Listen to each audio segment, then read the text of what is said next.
नमस्कार दर्शकबिन हार्दिक स्वागत छ तपाईहरू सम्पूर्णलाई सपना अनलाइन टिभीमा। अहिलेसम्म तपाईले सब्स्क्राइब गर्नुभएको छैन, तपाई नयाँ हुनुहुन्छ भने हाम्रो च्यानललाई सब्स्क्राइब गरी छेउमा रहेको बेल आइकनलाई दबाई अलमा क्लिक गर्न नबिर्सनुहोला। आउनुहोस् अब सुरु गरौँ मुख्य समाचारबाट। भर्खरै एक पैदल यात्रुलाई मन्त्रीको गाडीले किचेर मार्यो, एकजना घाइते। झलनाथ खनाल र माधव कुमार नेपाललाई 4 नेताको ठाडो चेतावनी। ओलीको पछि लागे घर नघाटको हुनेछौ। सुरु भयो माधव कुमार नेपालको बैठक। ओली अब सच्चिदैनन्, विकल्प खोज्न अब ढिला नगरौं। हिजो बसेको बैठकमा सर्वोच्चको फैसला, कुर्नेदेखि नयाँ पार्टी खुल्नेसम्मको राय। माधव नेपालले आँट गरेर एमाले पार्टी फुटाए, साथ दिन्छु, ओलीतिर कुनै हालतमा जान्न वामदेव गौतम। माधव कुमार नेपाल भातृ संगठनको ठाडो चेतावनी। ओलीको हैकम निर्णय मान्ने हुने छैन। एकाएक प्रधानमन्त्री ओलीलाई साथ दिएका महन्त ठाकुरलाई अर्को झट्का। 6 नेताले छाडे उनको साथ र माधव कुमार नेपाल समूहको यस्तो निष्कर्ष। प्रधानमन्त्री ओलीले आत्मआलोचना गरे, सहकार्य नत्र पार्टी फुट्ने जुहो। अब हेर्नुहोस् पुरा समाचार। सर्वोच्च अदालतका सबै न्यायाधीशहरूको बैठक बस्दै। कोरोना संक्रमणका कारण प्रभावित भएको अदालतले सोमबारबारे छलफल गर्न शुक्रबार बैठक बोलाएको हो। कोरोना भाइरसको असरका कारण सेवा प्रवाह गरिएको संकुचन र विविध विषयमा छलफल गर्ने एजेन्डा तय गरेर बैठक बस्न लागेको सर्वोच्च अदालतका सूचना अधिकारी देवेन्द्र ढकालले जानकारी दिएका छन्। विविध अन्तर्गत वरिष्ठताका आधारमा संवैधानिक इजलास गठन गर्न नियमावली संशोधन गर्ने बारे पनि छलफल हुन सक्ने स्रोतले बतायो। यसअघि प्रधान न्यायाधीश चोलेन्द्र शमशेर जबरालले संवैधानिक इजलास वरिष्ठताको आधारमा गठन गर्ने बताएका थिए। संसद विघटन विरुद्ध परेका रिटहरूको सुनवाई गर्न गठित संवैधानिक इजलासमा प्रश्न उठेपछि प्रधान न्यायाधीश जबरालले वरिष्ठताको आधारमा इजलास गठन गर्ने प्रतिबद्धता जनाएका थिए। त्यसको पूर्व तयारीका लागि भन्दै संसद विघटन विरुद्धका रिटहरूको सुनवाई आइतबारसम्मका लागि स्थगित गरिएको छ। यसैगरी आउनुहोस् अब अर्को न्युजतर्फ लागौं। माधव निकट 4 नेताको पत्र कार्यदलको औचित्य छैन, वार्ता बन्द गरौं। नेकपा एमालेका वरिष्ठ नेता माधव कुमार नेपाल निकट 4 नेताले अध्यक्ष केपी शर्मा ओली पक्षसँग भइरहेको वार्ता रोक्न माग गरेका छन्। वरिष्ठ नेता झलनाथ खनाल र नेता नेपाललाई सम्बोधन गर्दै जगन्नाथ खतिवडा, विजय पौडेल, प्रकाश ज्वाला र राजेन्द्र राईले वार्ता गर्न गठित कार्यदलको औचित्य नै सकिएको निष्कर्ष निकालेका हुन्। वार्ता गर्ने कार्यदलको औचित्य समाप्त भइसकेको छ, यसलाई तत्काल बन्द गरौं। पत्रमा उल्लेख छ, शीर्षक नेताहरूलाई निष्कासनको निर्णय ओलीले गरेकाले कार्यदलको औचित्य सकिएको पत्रमा उल्लेख छ। उनीहरूले कार्यदलका सदस्यहरूलाई समेत चेतावनी दिएका छन्। कार्यदलमा रहने नेताहरूले सबै केन्द्रीय सदस्यहरूको प्रतिनिधित्व गर्न नसक्ने पनि उनीहरूले उल्लेख गरेका छन्। 2 जेठ 2074 अगाडिको एमाले कायम भएर मात्रै समस्या हल नहुने पनि पत्रमा उल्लेख छ। राष्ट्रिय भिला कर्णालीमा फ्लोर क्रस राष्ट्रिय सभा उपनिर्वाचनमा आफ्नै उम्मेदवार र केपी ओलीलाई खरा प्रवृत्तिका नायके घोषणा गरिनुको अर्थ र 2 जेठमा फर्कन मात्र नभएको पनि स्मरण गरिएको छ। ओलीको सङ्कटमा परेको सरकार जोगाउन र उनको कमजोरी ढाकछोपका निम्ति विद्रोह गर्ने शक्तिलाई रोक्न नमिली तर्क गरिएको छ। अहिले सहमति गर्दा अन्य दलहरूले समेत विश्वास नगर्ने पत्रमा उल्लेख छ। हामी आफै आफ्नो एजेन्डा छोडेर नैतिक र वैचारिक रूपले घर न घाटको बन्ने दिशामा हिँड्न थाल्यौँ भने हाम्रो राजनीतिक सोत्तो बाँकी रहँदैन। उनीहरूको तर्क छ, सहमति भए पनि ओलीले भोलिपल्टै उल्लङ्घन गर्ने भन्दै सम्भावित दृश्य पनि सम्झाउने प्रयास उनीहरूले गरेका छन्। एमालेको 10औं महाधिवेशनमा झलनाथ खनाल वा माधव नेपाल नेतृत्वमा आउने सम्भावना र संसदीय निर्वाचनमा टिकटको सुनिश्चितता बारे पनि उनीहरूले प्रश्न गरेका छन्। यसैगरी आउनुहोस् अब अर्को न्युजतर्फ लागौं। सांसदको गाडीले ठक्कर दिँदा पैदल यात्रीको मृत्यु भएको छ, चालक भागे। 12 जेठ विराटनगर प्रदेश एकी प्रदेश सभा सदस्य विद्या कार्कीले प्रयोग गर्दै आएको कारको ठक्करबाट 1 जनाको मृत्यु भएको छ।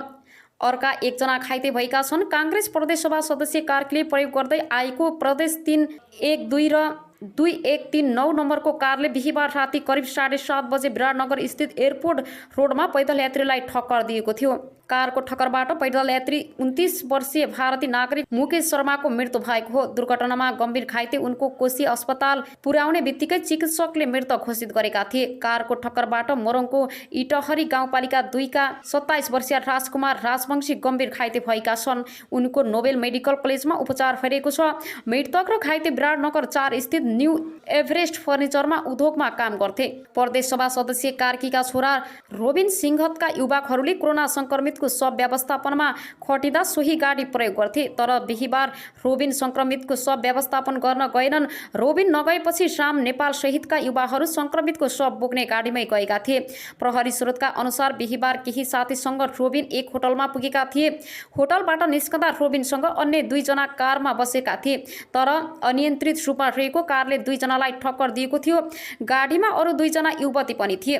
प्रत्यक्षदर्शीले भने हामी घाइतेको उद्धारतर्फ लाग्यौं। उनीहरू गाडी छाडेर भागे। दुर्घटनामा परेको कार क्षतिग्रस्त छ। चालक को थिए भन्ने बारे मोरङ प्रहरीले औपचारिक जानकारी गराएको छैन।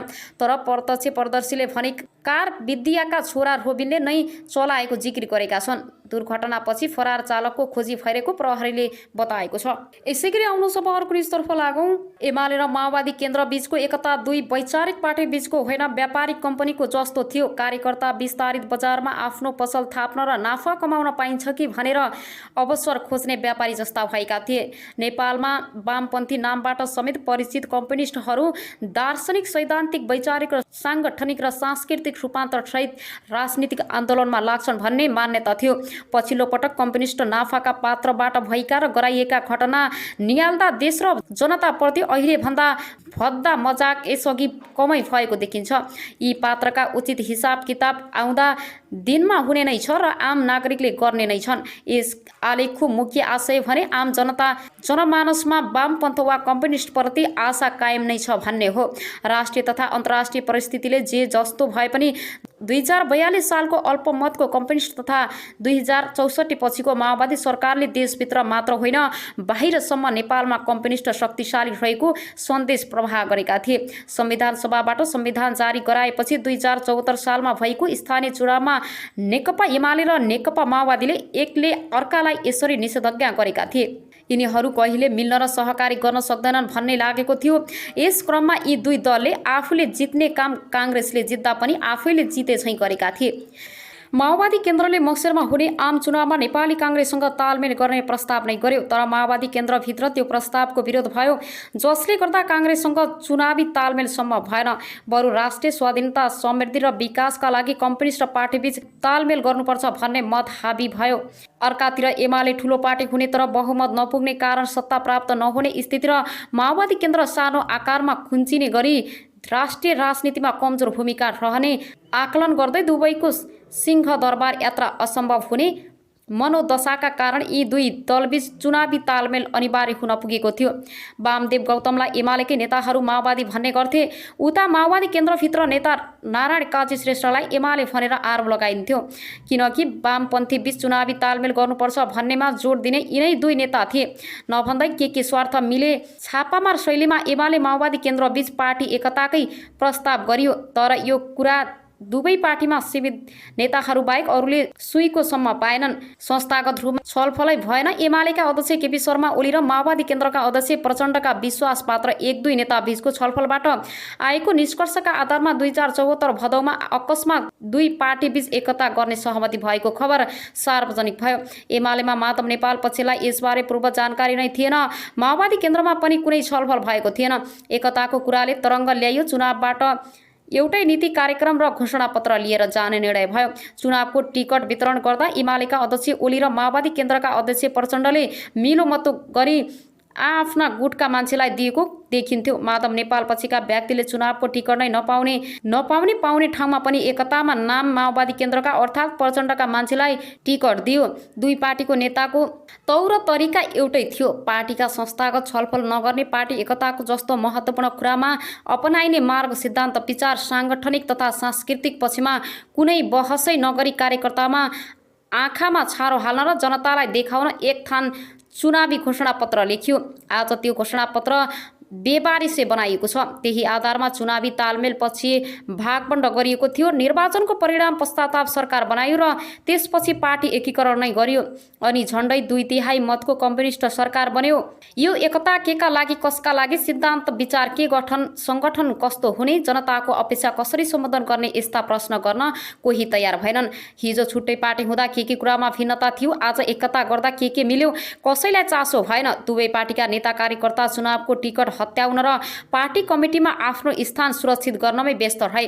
एकता यस्तो गरियो कि दुवै वैचारिक पार्टीको होइन व्यापारिक कम्पनीको जस्तो कार्यकर्ता पनि विस्तारित बजारमा आफ्नो पसल थाप्न र नाफा कमाउन पाइन्छ कि भनेर अवसर खोज्ने व्यापारी जस्ता भए पार्टीमा बहस छलफल नै गरेनन्। कुनै पनि पार्टीको वर्ग पक्षधर्ता अनुरूप दर्शन सिद्धान्त विचार हुन्छ र त्यसैका आधारमा सङ्गठन निर्माण गर्दै समाज रूपान्तर गर्ने गरिन्छ। पार्टीले त्यसको अगुवाई गर्ने हो, तर यस विषयमा चर्चासम्म गरिएन। दुवै पार्टीका प्रमुख नेता र उनीहरूका विपरीत भएकाले सोचे जस्तो झैँ वामपन्थी एकता र तालमेलको आम चुनावमा धेरैभन्दा धेरै स्थानमा विजयी प्राप्त भयो। तर जसले वाम एकता गरौँ भनेर आफ्ना पार्टीमा सङ्घर्ष गरे ती चाहिँ पराजित भए वा गइरहे।